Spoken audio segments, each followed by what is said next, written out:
Actor Samantha மற்றும் actor நாக சைத்தன்யாவோட டிவோர்ஸ்க்கு இதுதான் காரணம்னு சொல்லி தெலுங்கானா மினிஸ்டர் ஒருத்தங்க பேசிருக்கக்கூடிய விஷயம் தான் இப்ப சோசியல் மீடியால மிகப்பெரிய சர்ச்சையை ஏற்படுத்தியிருக்கு. ஆக்சுவலா தெலுங்கானா காங்கிரஸ் ஃபாரஸ்ட் மினிஸ்டரான கொண்டா சுரேகன்றவங்க ரீசெண்டா நடந்த பிரஸ் மீட்ல பிஆர்எஸ் கட்சியை சார்ந்த சந்திரசேகர ராவோட மகன் கேடிஆர் ஆக்டர் நாகார்ஜுனாவோட என் கன்வென்ஷன் பில்டிங்கை இடிக்காம இருக்க ஆக்டர் சமந்தாவை கேட்டதாவும் அதுக்காக நாகார்ஜுனா சமந்தாவை வற்புறுத்தினதாவும் அதுக்கு ஆக்டர் சமந்தா கடைசி வரைக்கும் ஒத்துக்காததால கடுப்பான ஆக்டர் நாகார்ஜுனா நாக சைத்தன்யா கிட்ட பேசி 2 பேரையும் டிவோர்ஸ் பண்ண வச்சுட்டாருன்னு சொல்லி இப்படி அடுக்கடுக்கா பல குற்றச்சாட்டுகளை எடுத்து வச்சு பேசியிருந்தாங்க. இவங்களுடைய இந்த பேச்சுக்கு already actor Samantha, actor Nagarjuna, actor சமலாலாம் தங்களுடைய கண்டனங்களை தெரிவிச்சிருந்தாங்க. இதை தொடர்ந்து இப்ப ஆக்டர் நாக சைத்தன்யாவும் ஆக்டர் நானியும் தங்களுடைய கண்டனங்களை தெரிவிச்சிருக்காங்க.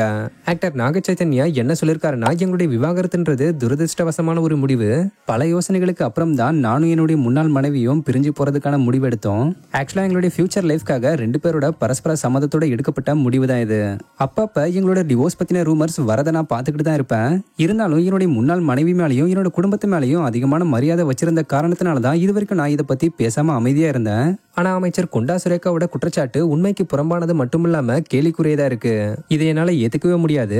மேலும் மீடியாக்களோட தலைப்புச் செய்திகளுக்காக செலிபிரிட்டிஸோட தனிப்பட்ட வாழ்க்கையை பத்தி பேசுறது வெக்கக்கேடானதுன்னு சொல்லி முடிச்சிருக்காரு. ஆக்டர் நானி இதை பத்தி என்ன சொல்லிருக்காருன்னா, அரசியல்வாதிங்க எப்பேற்பட்ட முட்டாள்தனத்தையும் பேசிட்டு ஈஸியா தப்பிச்சிடலாம்னு நினைக்கிறாங்க. இப்படிப்பட்ட அரசியல்வாதிகளை பார்க்கவே அருவருப்பா இருக்குது. உங்களோட வார்த்தைகளே இப்படி பொறுப்பற்றதா இருக்கும்போது மக்களுக்கு எப்படி உங்க மேல நம்பிக்கை வரும்? ஆக்சுவலா உங்களுக்கு ஏதாவது பொறுப்பு இருக்கும்னு எதிர்பார்க்கறதே நாங்க செய்யற முட்டாள்தனம். இது நடிகர்கள் அல்லது சினிமா சம்பந்தப்பட்டது மட்டும் இல்ல, இது எந்த அரசியல் கட்சிக்கும் பொருந்தாது.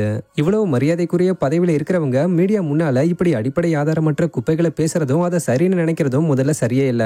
நம்மளுடைய சமுதாயத்தை மோசமா பிரதிபலிக்கக்கூடிய இப்படிப்பட்ட செயலை நம்ம எல்லாருமே கண்டிக்கணும்னு சொல்லி முடிச்சிருக்காரு.